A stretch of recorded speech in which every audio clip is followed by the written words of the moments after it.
Let's talk now with National President of the Fraternal Order of Police, Patrick Yoes. Patrick, an alarming number of incidents this year of officers killed in the line of duty, including an Ohio officer who was just ambushed just days ago. What do you believe is driving all of this? Well, first, let me bring these numbers home for you.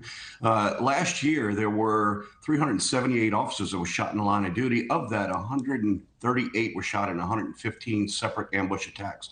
This year alone, as of May 1st, there have been 136 officers and 20 deaths from gunfire, from attacks on officers.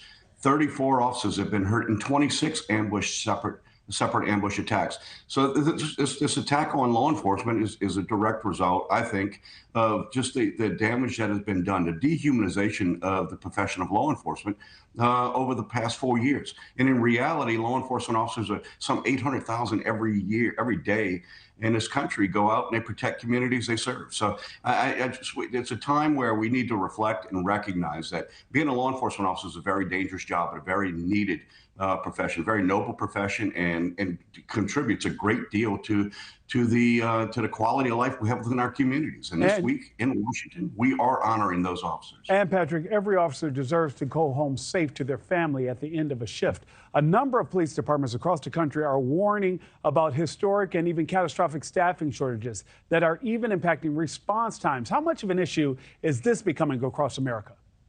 So if you look at law enforcement officers, the vast majority of people who picked this profession were invited in by other law enforcement officers. They recognized the qualities they had and saw them as the next wave of law enforcement to help develop in law enforcement. Law enforcement is constantly evolving along with our communities as well. It's what our system is structured. The problem is over the last 3-4 years, our law enforcement officers have not really felt like they were appreciated or supported within our own agency. So we do see that changing. We see the rhetoric and the dehumanization of law enforcement that happened at a height just a few years ago. That is now subsiding. Law enforcement officers are doing their job. They're inviting people to come back, but it's going to take a while before we fix the staffing crisis. We've created an existential crisis that is going to affect our profession and our ability to be able to police effectively for quite some time. Patrick, I spent more than 10 years working closely with the Oakland Police Department out in Oakland, California,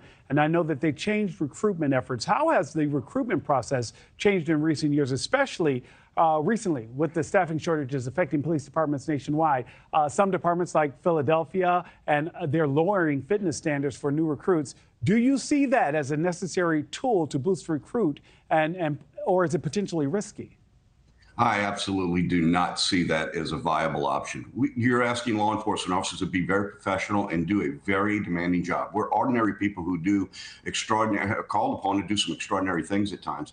And lowering our standards of the judgment of officers needed to be able to process and do so in a way that is going to effectively affect our, to impact our communities. I think it takes a certain quality skill set and a certain quality of an individual. And lowering standards, look, we've been down this road before. And if you look back historically, we've lowered standards and we deal with the same crisis that we've done each one of these times. And I suspect that this is not going to be any different. I've seen many versions of the Titanic movie, but they all end the same. As lowering standards is not going to be a good move for law enforcement in the long run. And Patrick, it's also important to remember that there's no such thing as a routine day in law enforcement, because each day the men and women in blue put their lives at risk for our safety. Patrick Yoes, thank you so much for joining us this morning. Thanks for watching, everybody. Go to joinnn.com to find NewsNation on your television provider. Also, don't forget to click that red subscribe button below to get more of NewsNation's fact-driven, unbiased coverage.